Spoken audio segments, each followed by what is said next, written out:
I'm going to talk about volumes of polyhedra. And my motivation consists of two parts. First of all, the volume subject is one of the main subjects in my life. So I started from PhD studies to work with volumes, and I continue time to time. And today I would like to present some new results. And another motivation, since we are very close to quantum invariance, so there is a very nice relation between quantum invariance and volumes, particularly this relation formulated in the volume conjecture. So I suppose discussion of volumes of polyhedra can be useful to understanding some properties of quantum invariance too. And what I'm going to talk about, volumes of hyperbolic polyhedra. So polyhedra which belong to hyperbolic space. And I would like to consider two cases, bounded polyhedra or compact polyhedra and polyhedra with ideal vertices. I call them non-compact. So more exactly I would like to discuss the following. First of all, the uniqueness problem for these objects.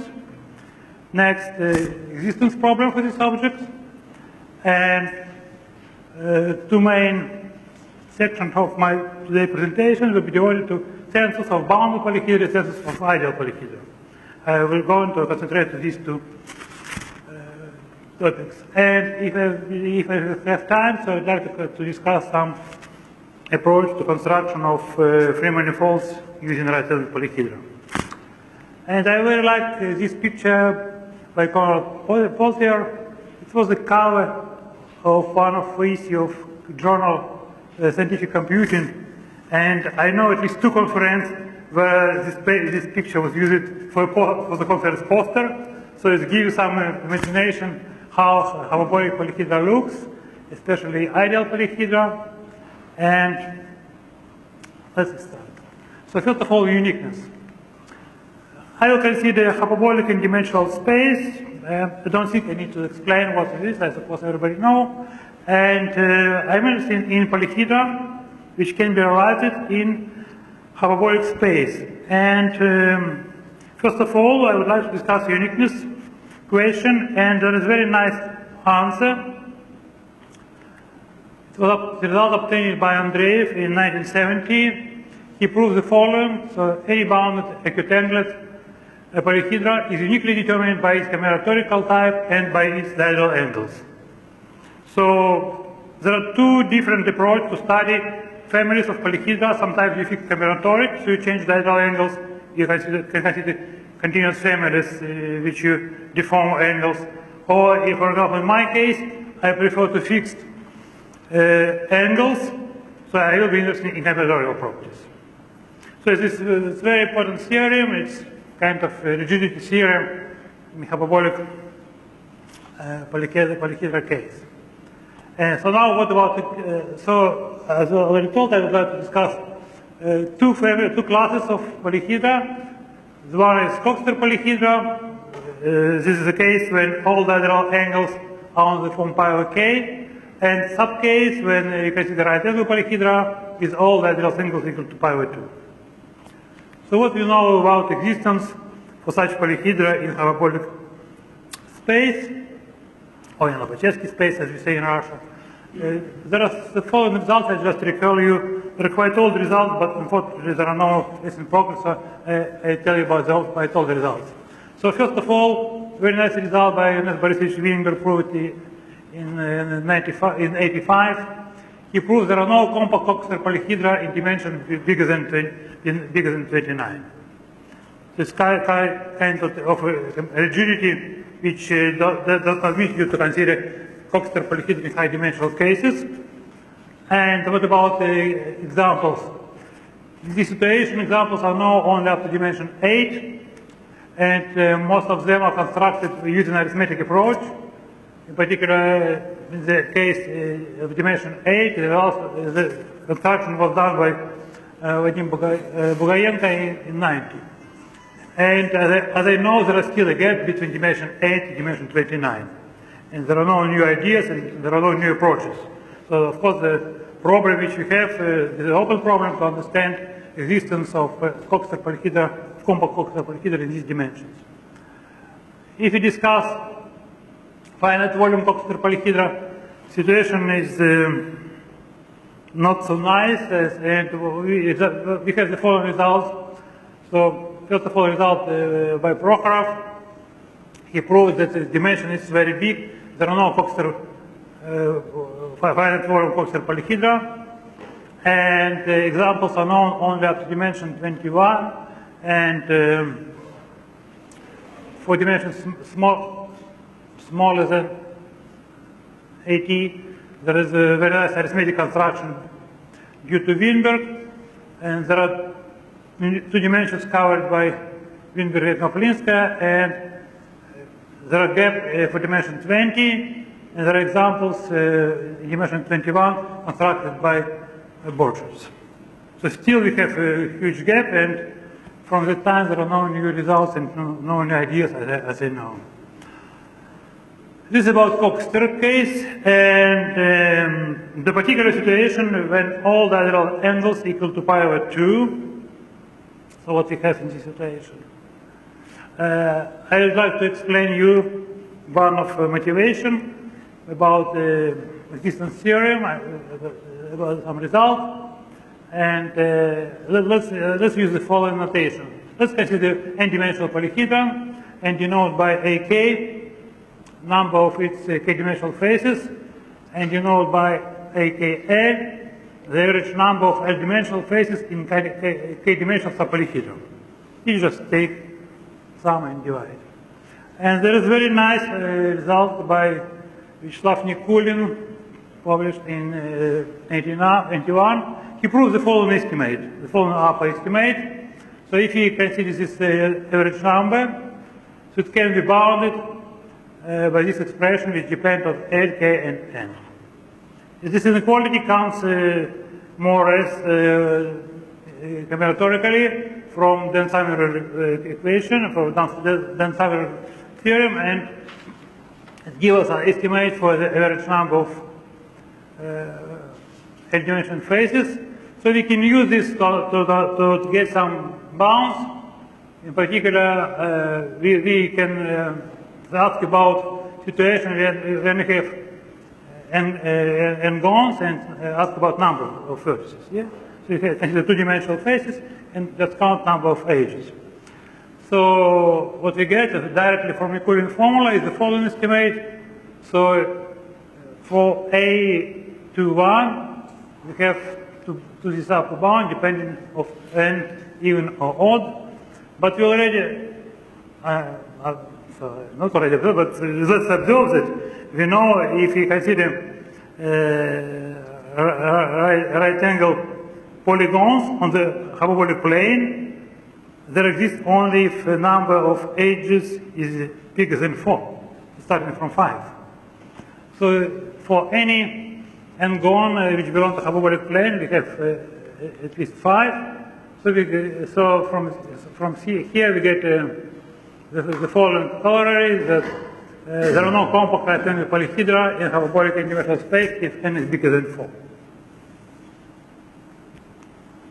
So we have chances to work with right angle polyhedra only in dimension 3 and 4, and there exist such examples.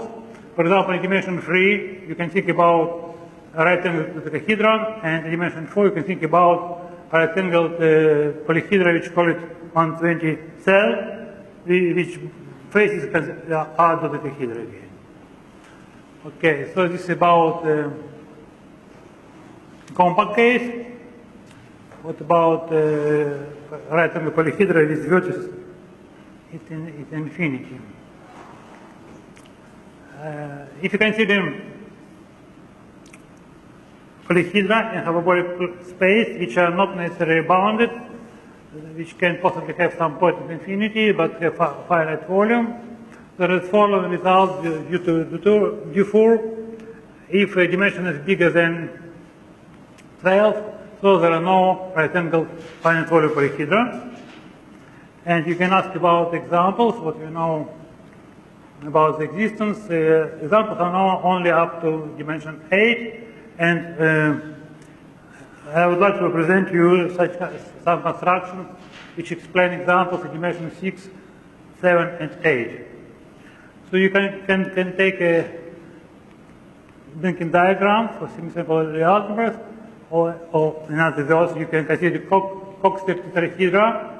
Let me denote by Tn, where n is 6, 7, or 8.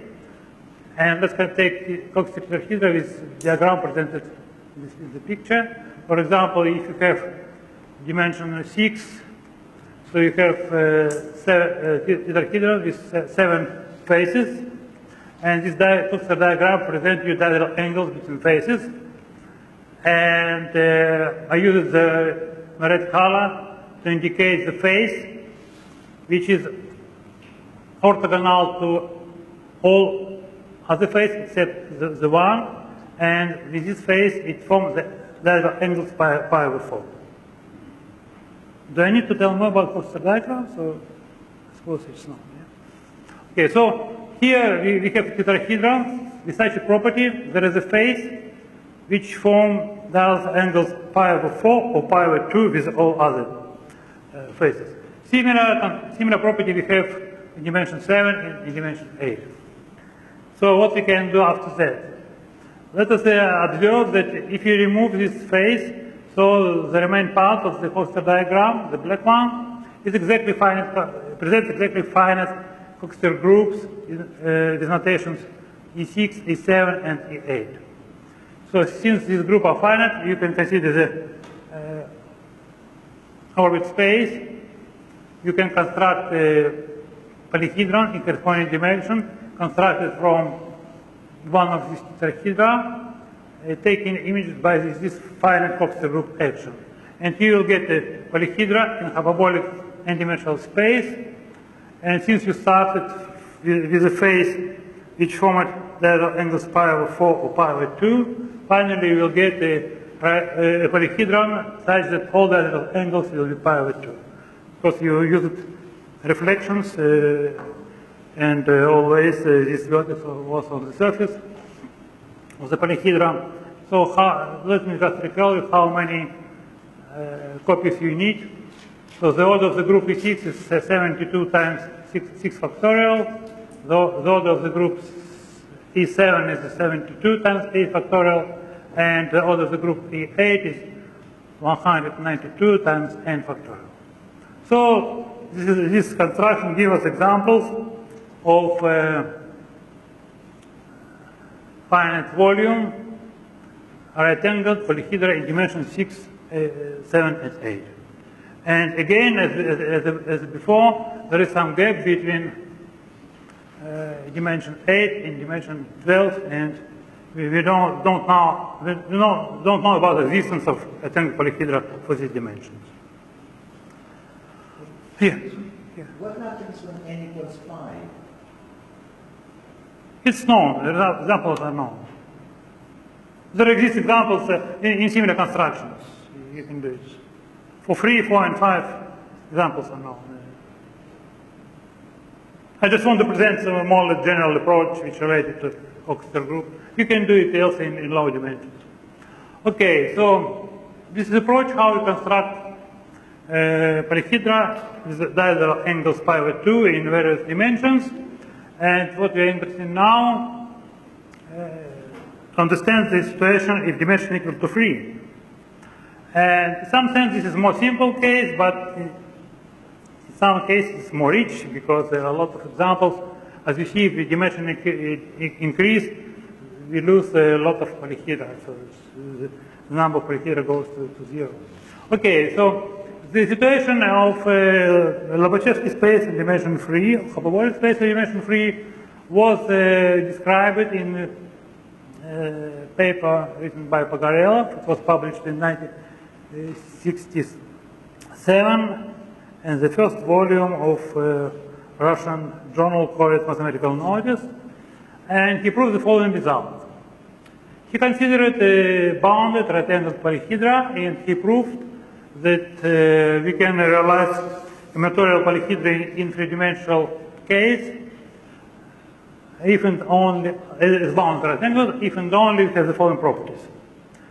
The first property is every vertex is incident to exactly 3 edges. So if you think about one skeleton of such a polyhedra, you'll get a cubic graph. So it's a theorem graph. Another property is also quite natural. any face has at least 5 sides, because you have planar hyperbolic geometry on faces, so it means it must be at least 5.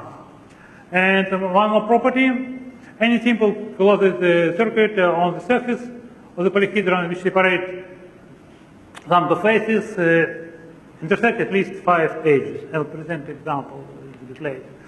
So if you satisfy such a property, so you can visualize it in hyperbolic three-dimensional space as a bounded rectangular polyhedron. And what is the simplest in combinatorial sense? The simplest is to find the two polyhedron. This is the simplest combinatorial sense. And let me show you the example when you have property 1 and 2, but don't have property 3. If you consider a polyhedron like this one, so properties 1 and 2 are satisfied. Each vertex is trivalent, and each face has at least 5 sides. But there are 2 faces, six-gonal top and six-gonal bottom, which are separated by a curve which intersects only 4 edges. You can follow this way, this is second, this is third one, this is fourth. So the third property is not satisfied. You cannot realize this combinatorial polyhedra as a bounded right-angled polyhedron in hyperbolic space. Okay, so we have a Pogorelov theorem, so we can use it to understand existence for three-dimensional situation. And since we expect a lot of right-angled polyhedra, so it is interesting to understand the census of this polyhedra. As already told, the simplest is the decahedron, all others are much more complicated. So how we can understand the structure of this set? Let me present you some results in this direction. First of all, let me introduce a very specific family of polyhedra. And you know this family elements by R, N. So you can check directly by Pogorelov theorem that for any integer n starting from 5, there exists right-angled bounded polyhedra with the 2n plus 2 faces, which I denote by Rn. On the picture you have pentagonal top and pentagonal bottom, and 2 levels of pentagons between them. This is R5, this is R6. You have 6-gonal top and 6-gonal bottom, and 2 levels of pentagons between them, and so on. You can continue this family. So for any n, such polyhedron exists. And let me give a special name for this family. Let's say that these polyhedra are Löbel polyhedra.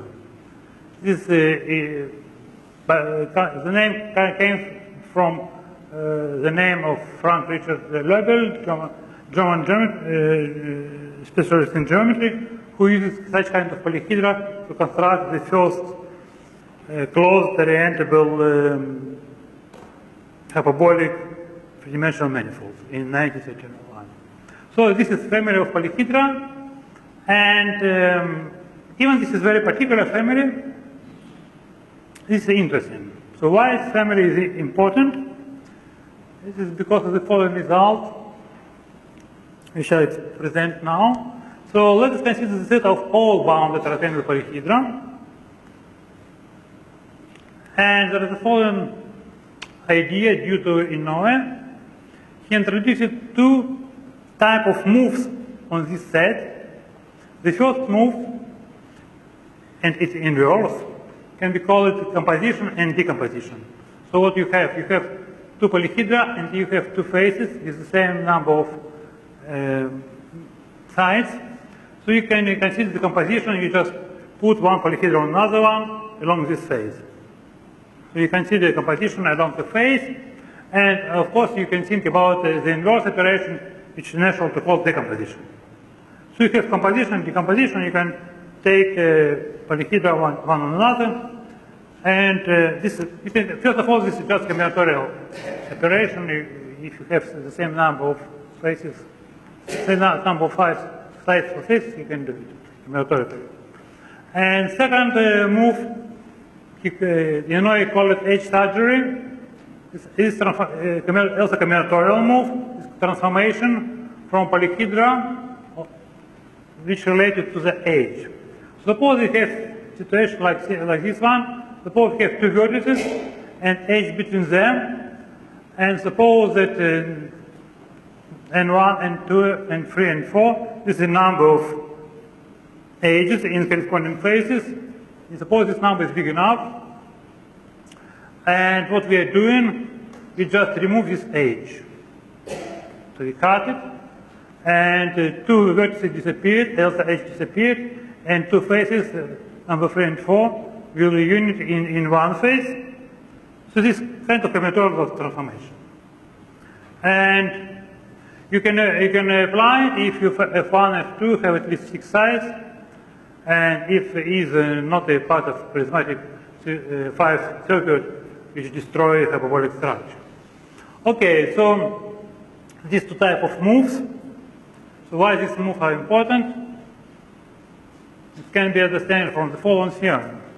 So Inouye proves the following. So suppose you have bounded Ratelin polyhedra,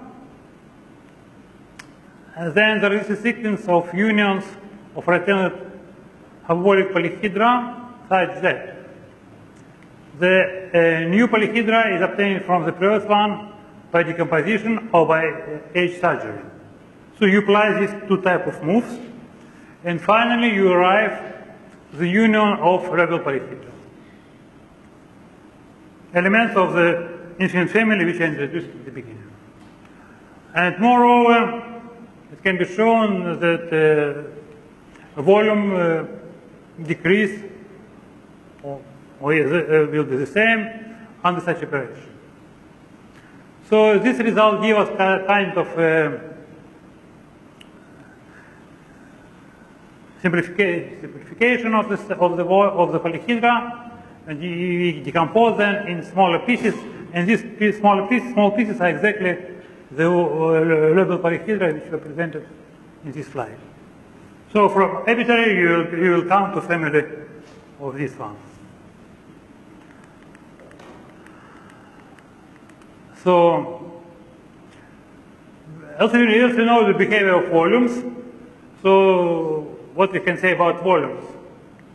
Let me recall that to present volume for polyhedra you can use Lobachevsky function, which looks like this one. And if you consider the family of labile polyhedra, so the formula is known. If you fix n, so the volume of labile polyhedra with number n can be calculated by this formula, is given with expressive value in terms of Lobachevsky function. So for this basic polyhedra we can calculate volume according to the formula. And what we also can see from a result, we cannot apply moves to polyhedra with number 5, polyhedra with number 6. So they are the smallest right-angled bounded hyperbolic polyhedra. Just immediately from this theorem. Okay, and with my student Kostya Shmelkov, we checked the initial set of volumes, and we obtained the following. So this is a table of volumes. So the smallest one is the dodecahedron. Its diagram is pi over 2. This volume is about 4.3 and so on. So this is this composition of two dodecahedra, and there are some notation which I explain immediately. So what you can do, you can start from labile polyhedra with number 6, and there are two faces with 6 gones, and you can apply H surgery to these faces, and you can apply, because of symmetry, you can apply it to one place or other will be isomorphic. So suppose we applied surgery connecting these two faces, these two edges by additional one, the blue one. So we use it H surgery, and we obtain it new polyhedra, which I denote by R6 with number 1. And according to Inouye's theorem, it's again hyperbolic with the diagonal pi over 2 and is bounded. So this is the first step of construction of family. This is the first child, and after that you can consider this method. So now you have two possibilities to add this blue one, the blue edge here or here, and after that you have more possibilities again. So we use some notation just to indicate this polyhedra, and so on. You can consider this game. So this example when you added 3 edges to the initial one. Also, in other polyhedra where you added 3 edges to the initial one in this case. How do Fullerens fit into this picture? Sorry?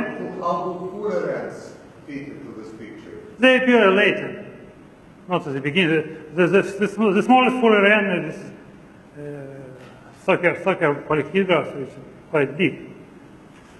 But it can be, Fuller-N can be realized, of course, in this family. Okay, so just to give you an idea how it looks. So for local polyhedra, you have a picture like this one, the polyhedra and their volumes.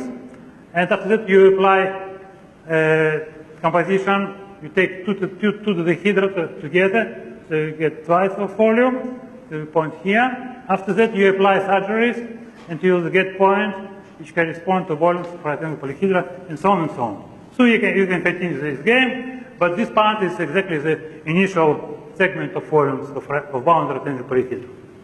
And there are some ideas to estimate volumes to find upper and lower bounds, and one results the direction due to Christopher Atkinson. He estimated volume of polyhedra in terms of number of vertices. It's quite natural because, as we already discussed it, there is very strong rigidity in hyperbolic three-dimensional space. Everything depends on combinatorics and diagonal angles. We already fixed the diagonal angles, so everything depends on combinatorics, in particular of number of vertices. So there are such lower and upper bounds, where I use constant maximal, maximal volume of the tetrahedron and maximal volume of the tetrahedron. And using the above synthesis, we can improve this result. In the case, number of vertices less than 8. Okay, and the results which I discussed is around 2010, but just last year there appeared a new preprint by Noah. What he did, he presented the first 225 polyhedra which are bounded and right-angled, and he continued this idea to add new edges and to check it what he will get. And he found at the top 825 polyhedra, and the last one, this family, has volume about 13. And the problem in this construction is not to generate polyhedra, but to calculate their volumes, because for calculating volumes, he used the computer program ORB, written by Daniel Short. And this program worked very good in the case if you have a lot of symmetries. But if your polyhedra is very unsymmetric, the problem, these calculations appear. Okay, nevertheless, he listed all these guys, and with my former student, Konstantin Shmelkov, we decided to understand what really happened with this polyhedra. So recently we calculated about 3,000 of compact right-angle polyhedra, and now I'm ready to present you structure, how it looks. So in this picture you can see points of 4 colors. The red one, there are label polyhedra, which I describe you. So they appear for each even number of faces. For example, this point, this exactly point corresponding to pi over 2 to the dodecahedron. This cell face. So this polyhedron number is number 5, number 6, and so on. And the blue point, there are volumes of compact polyhedra from this family of 3,000. So what we did, we just take it skeletons. So we take the graphs, and we check it if these graphs can be realized as a skeleton of polyhedra, and after that calculate its volumes using some modification of the program ORB. And you see this is the blue point. They correspond to these most segments, so because there are a lot of points. And almost always the label polyhedra gives you the minimal value of the volume. Sorry. But you can project this, they're really the smallest, but it's not true because, for example, in the case of 22 faces, there are some polyhedra which are not global polyhedra but have smaller volume. And green, this is the low bound from Atkinson, and the magenta is the upper bound. So this is the structure of the set of volumes, something like that. And what we hope to do, we hope to improve estimates, but because we see there's very big distance between real values and estimates, and also we would like to understand exactly some problems related to this structure of volumes, because there are a few examples of unexpected identities of volumes of non-isometric polyhedra, and also this polyhedra not can be cut in the same pieces. Okay, this is about the compact case, and here. So you see that the top of the integral line, that is leading to a projection of a better linear hyperbolic, for example? Yeah, so this line is exactly Atkinson estimate, this one. Oops. Second.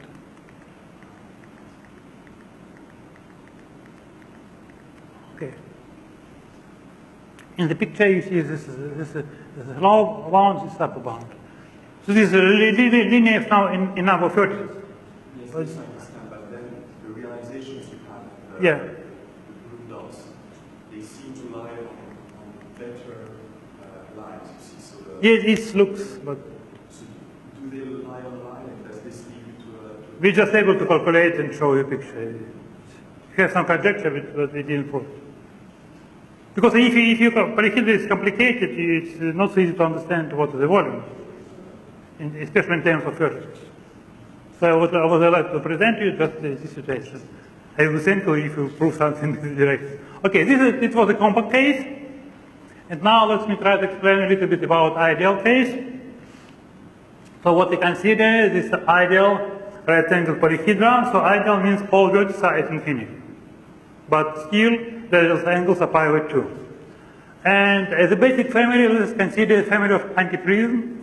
I am not so good in presenting pictures, so let's just imagine you have kind of such a surface, and you define left and right ends.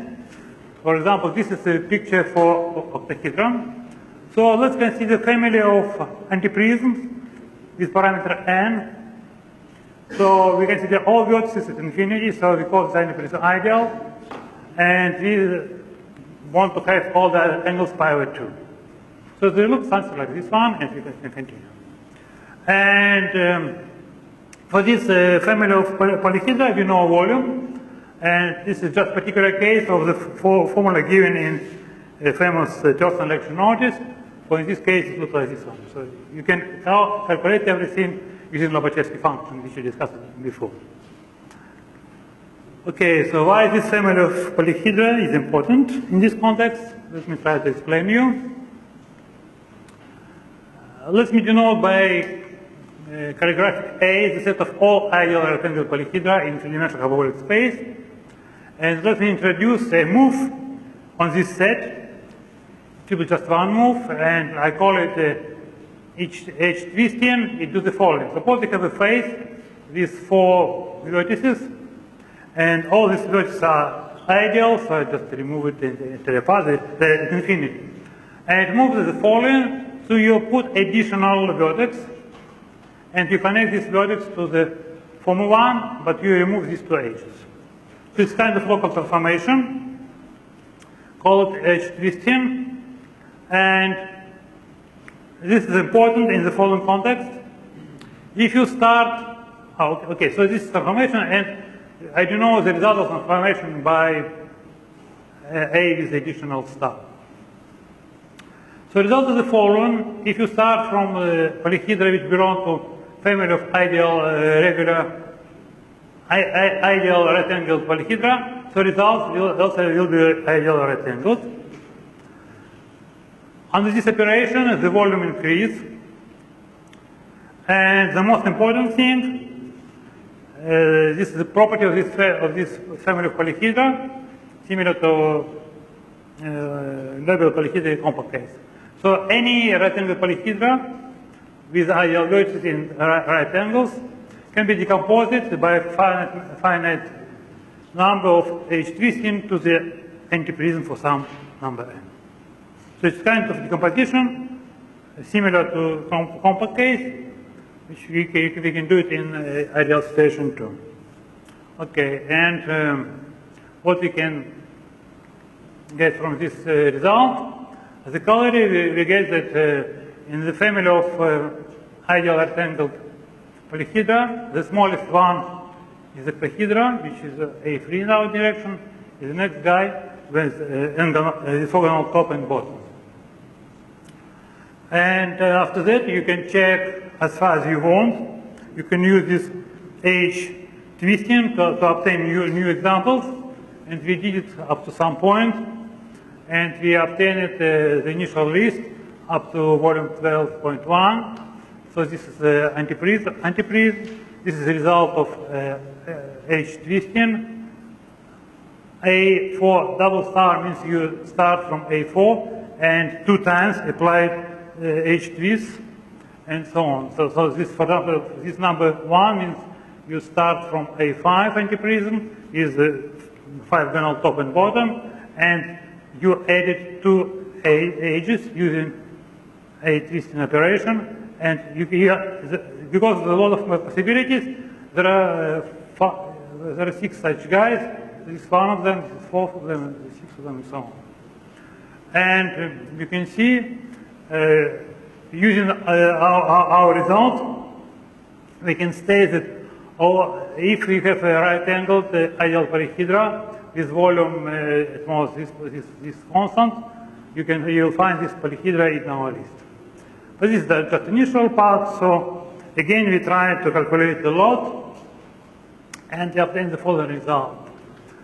So we checked about 2000 ideal right-angled polyhedra, and now picture look at the following. So again, red point, this is our family, this is antiprisms, so this volume of right angle of polyhedron and another polyhedra, and the blue points present other ideal right-angled polyhedron. And in this picture, you can understand that in some sense, right points are isolated, but again, we can just propose it as a conjecture. We didn't prove it yet. And also, asymptotic looks linear, but also we don't, unfortunately, we don't have formula for this explicit asymptotics. Okay, this is about the census of these families, and why it is interesting. For example, if I think about ideal right-angled polyhedra, this census can be helpful if you want to understand the following equation. So which not only complements can be decomposed in right-angled polyhedra. We know that it can be done for Baramian rings, for six chain, so chain consists of 6 circles, as for other ones, so generally it's an open equation which in complement can be decomposed in right-angled guys, so it can be helpful to understand from the volume sign. And now I would like to present a little bit about using this polyhedra, and I would like to recall some approach related to coloring of faces. This way to construct hyperbolic free manifolds from right-angled polyhedra. You can use it as in compact case, and also is in non-compact. The idea is the following. So suppose you have, let me start from bound. So we have a bounded to polyhedron hyperbolic space, and you have a group generated by reflections. So you have a focused orbifold, and if you consider the vertex of the polyhedron, to stabilize it will be isomorphic to the group consisting of 8 elements. So this Z over to Z, the plus Z over to Z, the plus Z over to Z, so there are 8 elements. And you consider these elements of the group, of the finite group, as elements of the finite vector space with such a basis. So you can present these 8 elements as vectors of such type, with in dimension 3 with zeros and ones as enters. And if you want to construct some manifolds which correspond to finite subgroup of the Coxeter group, one of the ways to kill this torsion to consider epimorphism of the Coxeter group to the stabilizer of the vertex.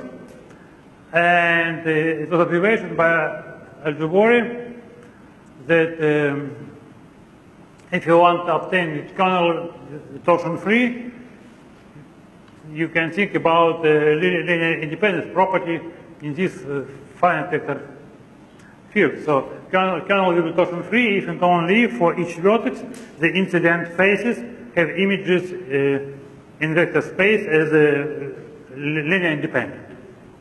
So it's useful to call this a local linear independent property. And if you have such a property, so you'll get a manifold which corresponds to this torsion-free kernel. And it's quite natural to present a Carlin explanation of this idea. It was used by some authors. For example, it was in my paper, after that it was in Izmestev's paper, it was in David Janusz-Cage's paper, after that Kolpakov and Bartelli used similar construction in dimension 4. So the idea is the following: just think about elements of the finite group as the colors. So you can think about 4 colors, alpha, beta, gamma, delta, which present these elements. And the property of these 4 elements is the following: any 3 of them are linear independent. This vector field. So if you color these colors, you automatically will get a linear independent property. And moreover, if you take only these 4 colors, you'll get orientation preserving elements in this kernel. So how to construct a manifold? You can think about epimorphism for the Coxeter group of right-angled polyhedra to this right-element group. And for any generator, you use some color, and you follow the usual coloring property. For any trajectory faces, the colors must be different. So you can use solution of the for coloring problem to be sure that coloring exists, and each coloring presents you closed orientable hyperbolic free manifolds. And I illustrated with the original example of Löbel. Löbel used a little bit different, he used a different construction, but it's very useful to present these manifolds in this way. So what we have now, we have polyhedra, which is the R6 from the Löbel family.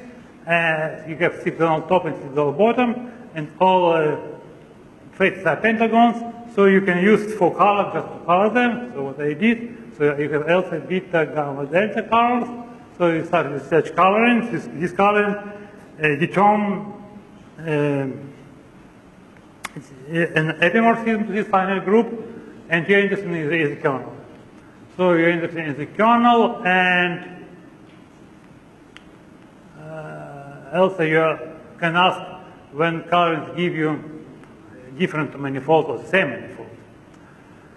And this question can be understood if you know something about the arithmeticity of these manifolds, or arithmetic of this group. So I have the following result: if the Coxeter group is non-arithmetic, and if it is natural maximal, so it means if you can consider extension of the Coxeter group by symmetries, you arrive to maximal discrete group. Then two colorings give you the same manifold if and only if for color is asymmetric on the symmetry group action. So in our family we have the following result. So we know from the Kasar classification of arithmetic n groups that if n is different from these guys, then group is non-arithmetic. And also you know due to Sasha measurement that if n is bigger than 5, then this Coxeter group is naturally maximal. So it means that if you start with Löbel polyhedra, and if you find coloring for colors which are not equivalent on the symmetries of polyhedra, you'll get different manifolds. And what you can say about properties of these manifolds is the following. You can explain some topological properties from this construction. Let me recall just the following definition. We say that hyperbolic manifold is hyperelliptic if there is an involution such that the quotient space is homeomorphic to the sphere. And it was a special study of hyperelliptic involutions in the case of hyperbolic free manifolds.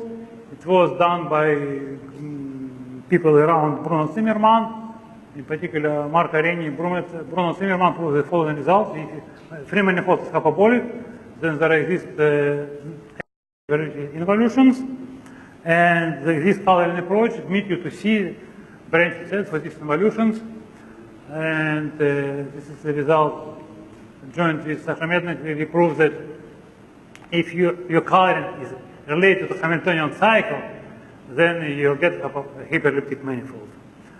And instead of discussion of the statement, let me give you an example. So let's consider the same polyhedra, and let's consider the Hamiltonian cycle, which is with 6 edges. So Hamiltonian cycle divides the surface of the polyhedra into parts, and you can use two colors for one part, two other colors for another part. So you have coloring of faces in alpha, beta, gamma, delta. It's induced with coloring of edges, of course. And starting with this Hamiltonian cycle, we can reproduce coloring of faces in 4 colors, and so we can follow construction, as we discussed before, and we'll get a manifold, and what we can say about properties of that manifold. So we have a Coxeter group, delta P, and this corresponds to Coxeter obifolds with reflections. This is two-fold covered by orientable Coxeter orbifold, and there is another guy on this level, and this is our manifold. So the covering from our manifold to this quotient has the following property. Because of our construction, the underlying space of this manifold is a sphere. And moreover, we can describe the branching set with this two-fold covering. And it can be seen directly from the polyhedra. So what I did, I just redraw my polyhedra in another way. So I just wanted to show you where is the Hamiltonian cycle, and one family of edges polyhedra inside cycle and one is outside. It's just a redrawing of the skeleton. And to understand the link, you can do the following. You just double edges of the polyhedra. You will get a link with such property. You get, in this case, I suppose, 12 components, and all of them are linked in such a way. So if you start with the construction related to Hamiltonian cycle, so you will see that your manifold is a two-fold covering of the sphere branched over such a link. And because we already discussed volumes of polyhedra, of course we know volumes of very small manifolds, so we know volumes of these links, and we can find some other properties. Okay, thank you very much.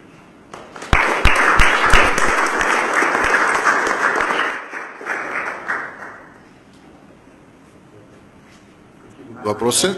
I have a small comment. Just last Wednesday at Novikov's seminar, Buchstaber was given a talk how to construct 6-dimensional manifolds out of some polyhedra, like Fullerenes mostly. And there was a very similar construction where some linear combinations were used, and he appealed to the four-color theorem, and it was noticed that, well, such a nice construction when we really use four-color theorem to construct some manifolds. And of course it would be very great to understand whether there is any interrelations between 6 manifolds one can construct by using. You can do very similar. I mean, you consider just high-dimensional polyhedra, and your stabilizer will be the bigger group, and again you can think about number of coloring just to kill torsion. Yeah, but Novikov was really very happy that the four-color theorem was used somewhere, Okay. but I think here it was used maybe even some years ago. I think. Other questions? So let's thank the speaker again.